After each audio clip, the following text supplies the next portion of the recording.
If you are a parent or a grandparent of a child with ADHD, it can be hard to get inside their head and know what they're expecting, what they're thinking. But good news, though, we have Dr. Sharon, Saline, author of What Your ADHD Child Wishes You Knew. And here with those 5 things is Dr. Saline. Good morning, Sharon. Hi, Danny. So great to be here. I love having you. It's always fun. I love talking with you. So here are the 5 things that kids with ADHD wish their parents knew. Let's start with number 1. Number 1, manage yourself before you deal with me. And that is actually part of the first C of my 5 C's of ADHD parenting, self-control. It's very disconcerting to kids when their parents lose it, when the kids themselves feel dysregulated. And they want their parents to help them pull themselves together. But parents can't do that when you're all triggered and upset. So the first C is self-control. Manage yourself and then deal with your child. It's a hard thing because it's hard to, when you're working on with your children 24/7, to be composed all the time. Well, that's not, I think, what we're looking for. What we're looking for is if you feel inside like that, whatever that signal is, that you're starting to go over the edge, that you're elevating and you're getting upset, how can you bring yourself down?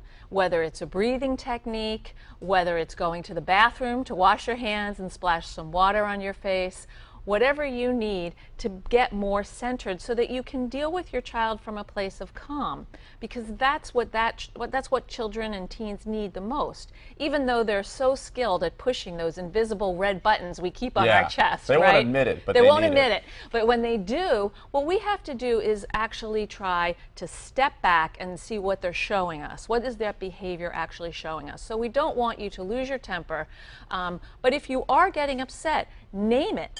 Instead of yelling, "I can't stand when you do that," if you can say, "You know what, I'm really frustrated that you're doing it and I'm starting to lose my patience."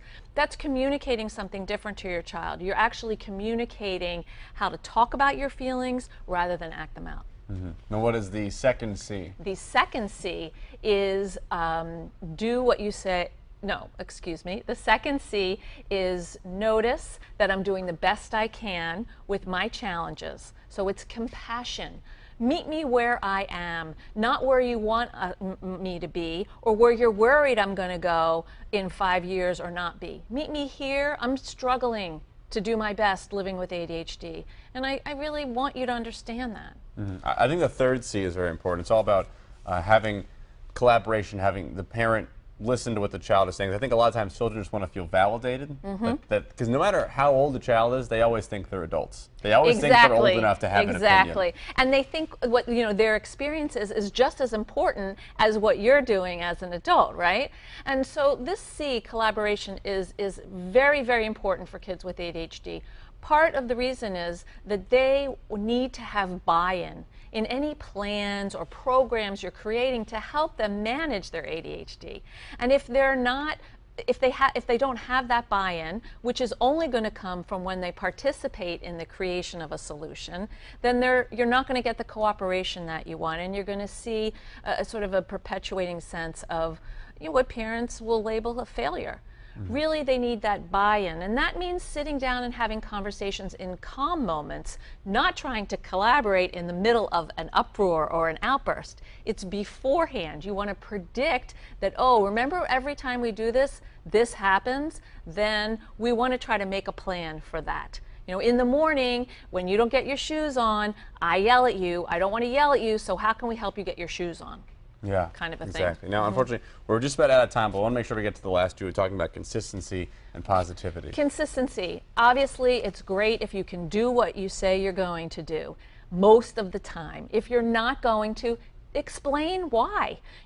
For example, if your rule is there's no TV after dinner, but in the midst of clearing up, you've broken a glass on the floor and milk is everywhere, you can send your kid to TV and explain, you get to watch some TV right now because there's a broken glass and I'm by myself in the kitchen.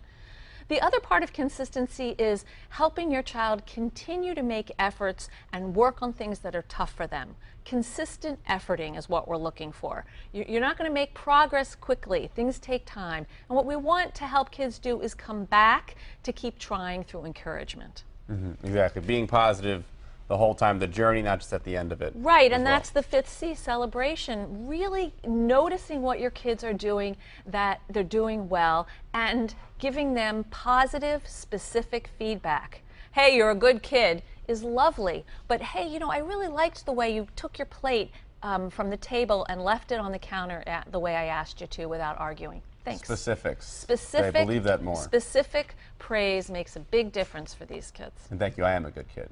You are a good Appreciate it, kid, actually. Sharon, Saline, everybody, these are her 5 tips. Hopefully, I hope this helps you guys with either your children or your grandchildren who have ADHD. And we'll have more for her coming up in more segments.